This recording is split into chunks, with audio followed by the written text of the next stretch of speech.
आज हम एक ऐसी किताब की गहराई में उतरने वाले हैं जो सदियों से रहस्य में डूबी हुई है, द काइबेलियन। हाँ, और हमारे हाथ जो सोर्स लगा है, किताब टॉक्स नाम के एक यूट्यूब चैनल की स्क्रिप्ट, वो इसे एक चाबी की तरह बताती है। एक ऐसी चाबी जो जिंदगी के कई ताले खुल सकती है। और दिलचस्प बात यह है कि ये चाबी आसानी से हाथ नहीं लगती। सोर्स कहता है कि ये किताब पढ़ने के लिए नहीं है, बल्कि समझने के लिए है। बिल्कुल। तो आज हम इसी स्क्रिप्ट में दिए गए सिद्धांतों की परतें खोलेंगे और ये देखेंगे कि ये हजारों साल पुराने नियम, जिन्हें हर्मेटिक सिद्धांत कहते हैं, वो आज के लॉ ऑफ अट्रैक्शन की जड़ कैसे हो सकते हैं। हाँ, और यही बात मुझे सबसे ज्यादा खींच रही है, पता है। मैंने लॉ ऑफ अट्रैक्शन के बारे में बहुत सुना है, लेकिन हमेशा लगता था कि इसमें कुछ कुछ अधूरा है। कि सिर्फ सोचने से चीजें कैसे हो सकती हैं। एग्जैक्टली। लेकिन जब सोर्स कहता है कि द काइबेलियन आपको सीधे सीधे सोचो और पालो नहीं सिखाती, बल्कि उस पूरे नियम के क्यों का जवाब देती है, तो यार लगता है कि हम किसी बहुत गहरे रहस्य के दरवाजे पर हैं। तो चलिए इस दरवाजे को खोलते हैं। ठीक है, तो पहला और सबसे बुनियादी सिद्धांत, सर्व मन है, ब्रह्मांड मानसिक है। The all is mind, the universe is mental. हाँ, सच कहूं तो ये सुनने में किसी पोस्टर पर लिखे स्लोगन जैसा लगता है। बहुत बड़ा, बहुत क्या कहते हैं, एब्स्ट्रैक्ट। मैं समझ सकता हूँ ये क्यों एब्स्ट्रैक्ट लगता है। इसका हमारी रोजमर्रा की जिंदगी से क्या लेना देना। चलिए इसे एक आसान तरीके से समझते हैं ना। सोच कर देखिए, आपका मन एक एक बहुत ही हाईटेक 4K प्रोजेक्टर की तरह है। ठीक है। और आपकी जिंदगी, आपके हालात, आपके रिश्ते, ये सब उस प्रोजेक्टर से निकलने वाली स्क्रीन है। ओके। अब अगर प्रोजेक्टर के अंदर संघर्ष और कमी की फिल्म चल रही है, तो आप स्क्रीन पर सफलता और खुशी की मूवी नहीं देख सकते ना। नहीं, जाहिर है। ये सिद्धांत यही कहता है। हम अक्सर स्क्रीन को ठीक करने में लगे रहते हैं, नौकरी बदलते हैं, शहर बदलते हैं, लेकिन जब तक प्रोजेक्टर के अंदर की फिल्म नहीं बदली जाएगी, तब तक स्क्रीन पर कुछ नहीं बदलेगा। वाह, ये एनालॉजी तो कमाल की है यार। तो इसका मतलब अगर मेरे प्रोजेक्टर में मैं काबिल नहीं हूँ या पैसे कमाना बहुत मुश्किल है, जैसी फिल्में चल रही हैं, तो आपकी बाहरी दुनिया यानी आपकी स्क्रीन आपको बार बार इसी बात का सबूत देगी। हर बार। एकदम। और यही वो बिंदु है जहां सोर्स इसे लॉ ऑफ अट्रैक्शन से जोड़ता है। लॉ ऑफ अट्रैक्शन सिर्फ इच्छा करना नहीं है, वो इस गहरी समझ पर आधारित है कि बाहरी दुनिया आपके मन का ही एक प्रतिबिंब है। रचना पहले भीतर होती है, फिर बाहर दिखती है। बिल्कुल। अगर इसे एक फाउंडेशनल बात को पकड़ लिया जाए, तो बाकी सारे सिद्धांत इसी इमारत की दीवारें और छत की तरह अपने आप समझ आने लगते हैं। ये नींव है। ठीक है, नींव तो समझ आ गई कि सब कुछ मन का खेल है, पर प्रोजेक्टर के अंदर की फिल्म बदलें कैसे? अच्छा सवाल है। सिर्फ ये सोच लेना कि अब से मैं एक नई फिल्म चलाऊंगी, ये काफी नहीं है। हम सब जानते हैं कि ये इतना आसान नहीं होता। इसका कोई कोई मैकेनिकल तरीका तो होगा। बिल्कुल। और आपका ये सवाल हमें सीधे अगले दो जुड़े हुए सिद्धांतों पर ले आता है। अच्छा। हाँ, जो इस पूरी प्रक्रिया का मैकेनिज्म समझाते हैं। ये हैं कारण और परिणाम का नियम और कंपन का नियम। ओके, कारण परिणाम और कंपन। ये वो औजार हैं जिनसे फिल्म बदली जा सकती है। पहले कारण और परिणाम को देखते हैं। ये नियम कहता है कि कुछ भी संयोग या किस्मत से नहीं होता। हर परिणाम का एक कारण है। हाँ। लेकिन ये सुनने में थोड़ा कठोर लगता है। मतलब मान लीजिए कोई गरीबी में पैदा हुआ है या किसी के साथ कुछ बहुत बुरा हुआ है, तो क्या ये सिद्धांत ये कह रहा है कि गलती उसी की है? आम इंसान के लिए इस बात को हजम करना बहुत मुश्किल हो सकता है। ये थोड़ा विक्टिम ब्लेमिंग जैसा नहीं है? ये बहुत जरूरी सवाल है और किताब टॉक्स की स्क्रिप्ट इस बात को बहुत खूबसूरती से सामने रखती है। इसका मतलब ये नहीं है कि आप दोषी हैं, तो फिर क्या है? बल्कि ये है कि शक्ति आपके पास है। अच्छा। ये आपको पीड़ित की भूमिका से निकालकर निर्माता की भूमिका में लाता है। जब तक हम मानते हैं कि हमारे हालात के कारण बाहर हैं, सरकार, बॉस, परिवार, बिल्कुल, तब तक हम असहाय हैं। लेकिन जिस पल हम ये स्वीकार करते हैं कि बाहरी परिणाम हमारे भीतरी कारणों का नतीजा है, उसी पल हमें उन्हें बदलने की ताकत मिल जाती है। तो ये जिम्मेदारी लेने की बात है, दोष लेने की नहीं। ठीक है, ये पॉइंट समझ आया। तो ये भीतरी कारण आखिर हैं क्या? क्या ये सिर्फ हमारे विचार हैं? ये विचारों से भी ज्यादा गहरा है और यहीं पर कंपन का नियम तस्वीर में आता है। ओके। ये नियम कहता है कि इस ब्रह्मांड में कुछ भी स्थिर नहीं है। हर चीज, हर कण, हर विचार, हर भावना एक निश्चित गति से कंपन कर रही है, वाइब्रेट कर रही है। और ये सिर्फ दर्शन नहीं है, है ना? अब तो साइंस भी इस तरफ आ रही है। एकदम। आधुनिक भौतिकी, खासकर क्वांटम फिजिक्स, भी इसी दिशा में इशारा करती है। वहां ऑब्जर्वर इफेक्ट की बात होती है। हाँ, कि कैसे किसी चीज को देखने का काम ही उसके बर्ताव को बदल देता है। सही। ये हजारों साल पुराना ज्ञान अब विज्ञान की भाषा में हमारे सामने आ रहा है। और हमारी भावनाएं, क्या वो भी कंपन है? बिल्कुल। हम सबने ये महसूस किया है। कभी आप किसी ऐसे कमरे में घुसी हैं जहां अभी-अभी जोरदार झगड़ा हुआ हो? हाँ, कई बार हवा में एक अजीब सी टेंशन महसूस होती है ना? कोई कुछ बोल नहीं रहा, लेकिन आप उस लो वाइब्रेशन या निम्न कंपन को महसूस कर सकती हैं। सही बात है। ठीक इसी तरह डर, गुस्सा, जलन, ये सब बहुत धीमी और भारी वाइब्रेशंस हैं। और प्रेम, कृतज्ञता, खुशी, ये बहुत तेज और हल्की वाइब्रेशंस हैं। तो अगर हम इन दोनों नियमों को जोड़ दें, कारण, परिणाम और कंपन, तो तस्वीर ये बनती है कि हमारी भावनाएं और विचार एक खास तरह का कंपन पैदा करते हैं जो कि कारण है।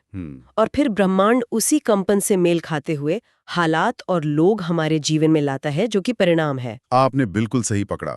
सोर्स यही समझाता है।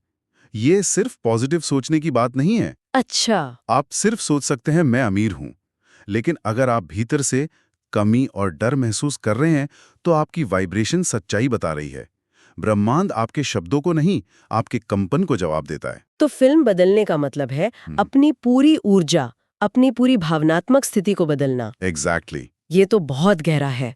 तो अब तक हमने नींव समझी, सब कुछ मन है और उसका मैकेनिज्म भी, कारण और कंपन। स्टेप में एक और सिद्धांत का जिक्र है जो मुझे बहुत पोएटिक लगा। जैसा ऊपर वैसा नीचे, जैसा भीतर वैसा बाहर। As above so below, as within so without. हाँ, इसका क्या मतलब है? ये सिद्धांत आप कह सकते हैं कि पिछले नियमों पर एक मुहर लगाता है। जैसा भीतर वैसा बाहर का सीधा मतलब है कि हमारी बाहरी दुनिया हमारे आंतरिक संसार का एक सटीक आईना है। आईना? हाँ, ये हमारे लिए एक डायग्नोस्टिक टूल की तरह है। Diagnostic tool? ये दिलचस्प है। मतलब अगर मेरा कमरा हमेशा बिखरा रहता है तो ये इस बात का संकेत हो सकता है कि मेरे मन में भी उथल-पुथल चल रही है। एकदम। किताब टॉक्स की स्क्रिप्ट इसी तरफ इशारा करती है। आपका बैंक अकाउंट, आपके रिश्ते, आपकी सेहत, ये सब सिर्फ बाहरी चीजें नहीं हैं। तो ये क्या है? ये आपके अंदर क्या चल रहा है उसका डैशबोर्ड है। ये आपको फीडबैक दे रहे हैं। अच्छा, जैसे अगर रिश्तों में बार-बार कड़वाहट आ रही है तो शायद भीतर भरोसे या आत्म प्रेम की कमी है। बिल्कुल। अगर पैसा टिकता नहीं तो शायद भीतर समृद्धि को लेकर कोई गलत धारणा बैठी हुई है। हम बाहर के आईने को पोंछने की कोशिश करते रहते हैं, जबकि जरूरत चेहरे को साफ करने की है। बिल्कुल सही। और जैसा ऊपर वैसा नीचे का क्या मतलब है? इसका दायरा और भी बड़ा है। ये कहता है कि ब्रह्मांड के अलग-अलग स्तरों, भौतिक, मानसिक और आध्यात्मिक, पर एक ही पैटर्न, एक ही नियम काम करता है। जैसे एक परमाणु की संरचना और एक सौर मंडल की संरचना में आपको समानता दिखेगी। जो नियम एक कोशिका पर लागू होता है वही ब्रह्मांड पर भी लागू होता है। तो हम इस ब्रह्मांड से कटे हुए नहीं हैं? नहीं, हम उसी के नियमों का एक छोटा रूप हैं। हमारे भीतर ही पूरा ब्रह्मांड छिपा है। ठीक है, तो अब तक के सिद्धांतों से ये साफ है कि हमारी दुनिया हमारे भीतर से बनती है, पर जिंदगी में तो अच्छे और बुरे दोनों पहलू होते हैं। हम हमेशा अच्छा महसूस नहीं कर सकते। सही बात है। यहीं पर शायद अगला सिद्धांत काम आता है, ध्रुव्यता का सिद्धांत। The principle of polarity. हाँ, सोर्स कहता है कि अच्छा और बुरा अलग-अलग नहीं, बल्कि एक ही चीज के दो छोर हैं। यार, ये बात कुछ हजम नहीं हुई। क्यों? गर्मी और सर्दी दो अलग चीजें हैं, प्यार और नफरत दो बिल्कुल अलग भावनाएं हैं। और यही इस सिद्धांत की खूबसूरती है। ये हमारे देखने का नजरिया बदल देता है। कैसे? चलिए गर्मी और सर्दी का ही उदाहरण लेते हैं। क्या आप मुझे थर्मामीटर पर वो एक पॉइंट बता सकती हैं जहां सर्दी खत्म होती है और गर्मी शुरू होती है? नहीं, ऐसा कोई पॉइंट तो नहीं है, ये तो एक स्केल है। बिल्कुल, ये एक ही चीज, तापमान का स्केल है, जिसके एक छोर पर कम गर्मी है जिसे हम सर्दी कहते हैं, और दूसरे छोर पर ज्यादा गर्मी है। सही। इसी तरह सोर्स के मुताबिक प्रेम और नफरत दो अलग-अलग चीजें नहीं हैं, वे एक ही भावना के स्पेक्ट्रम के दो छोर हैं। ठीक है, मान लिया कि ये एक ही स्केल पर है, पर इसका फायदा क्या है? अगर मैं डर महसूस कर रही हूं तो ये जानने से क्या होगा कि डर और हिम्मत एक ही स्केल पर है? फायदा यह है कि आप उस स्थिति में फंसी हुई नहीं है। सोचिए कि आपका आत्मविश्वास एक डिमर स्विच है, ऑन ऑफ बटन नहीं। Dimmer switch? हाँ, अगर आप पब्लिक स्पीकिंग से डरती हैं तो आपका आत्मविश्वास 0 पर नहीं है, बस लो सेटिंग पर है। ध्रुवता का नियम कहता है कि आपको कोई नया स्विच लगाने की जरूरत नहीं है, बस उसी डिमर को धीरे धीरे हाई की तरफ घुमाना है। छोटी छोटी जीत हासिल करके, अभ्यास करके। एकदम। आप एक चीज को खत्म करके दूसरी नहीं ला रहे, आप उसी स्केल पर अपनी मानसिक स्थिति की वाइब्रेशन को बदल रहे हैं, डर से हिम्मत की तरफ। ये हमें चुनाव की शक्ति देता है। ये कमाल है। ये तो किसी भी बुरी भावना से बाहर निकलने का रास्ता दिखाता है। आप अंधेरे से लड़ते नहीं, आप बस रोशनी का डिमर बढ़ा देते हैं। बिल्कुल। तो अब हमारे पास सारे औजार हैं। हम जानते हैं कि ब्रह्मांड मानसिक है, ये कंपन और कारण परिणाम पर काम करता है। हमारा बाहर हमारे भीतर का आईना है, और हम किसी भी नेगेटिव स्थिति को पॉजिटिव में बदल सकते हैं। तो फिर ज्ञानी और अज्ञानी में क्या फर्क रह जाता है? हाँ, और ये इन सभी सिद्धांतों का निचोड़ है। ये एप्लीकेशन की बात है। अच्छा। किताब टॉक्स के अनुसार अज्ञानी वो है जो इन नियमों को जाने बिना जीता है। उसे लगता है कि जीवन उसके साथ हो रहा है। वो अपनी परिस्थितियों का दास है। हाँ, वो समुद्र में एक बिना पतवार की नाव की तरह है, जिसे लहरें जहां चाहें ले जाती हैं। उसे लगता है कि सब कुछ किस्मत का खेल है। और ज्ञानी? ज्ञानी इन नियमों को जानता है और समझता है, इसलिए वो इन नियमों का इस्तेमाल करता है। वो लहरों के खिलाफ नहीं लड़ता। नहीं, वो हवा और लहरों की दिशा को समझकर अपनी नाव की पतवार को अपनी मंजिल की ओर मोड़ लेता है। वाह! वो जानता है कि वो अपने मानसिक कंपन को बदलकर, अपने आंतरिक कारणों को ठीक करके और ध्रुवता के पैमाने पर अपनी स्थिति बदलकर बाहरी परिणामों को प्रभावित कर सकता है। सोर्स की एक बहुत शक्तिशाली पंक्ति है। कौन सी? और जो नियम जान लेता है वो दास नहीं रहता, वो अपनी वास्तविकता का स्वामी बन जाता है। तो कुल मिलाकर अगर मैं सोर्स का सार निकालूं तो ये है कि द काइबेलियन कुछ पाने का लालच नहीं देती, बल्कि कुछ बनने के लिए तैयार करती है। एकदम सही। ये कैसे पाएं कि मैनुअल नहीं, बल्कि कैसे बने का दर्शन है। और शायद इसीलिए सोर्स कहता है कि इसे पढ़ा नहीं बल्कि जिया जाता है। बिल्कुल, ये एक दीक्षा की तरह है।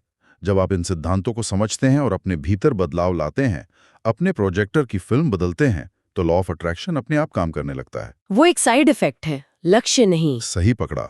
सोर्स का अंत भी बहुत दिलचस्प है। उसमें कहा गया है, अगली किताब शायद आपको दिखना नहीं, देखना सिखा दे। देखना सिखा दे। हाँ, ये एक गहरे बदलाव की ओर इशारा करता है, जहां सिर्फ आपके हालात नहीं बदलते, बल्कि आपकी दुनिया को देखने की दृष्टि ही बदल जाती है। ये चर्चा वाकई दिमाग की खिड़कियां खोलने वाली रही है। ये सिर्फ सोचने के बारे में नहीं, बल्कि होने के बारे में है। और इसी बात पर हम अपने श्रोताओं के लिए एक सवाल छोड़ सकते हैं। जरूर।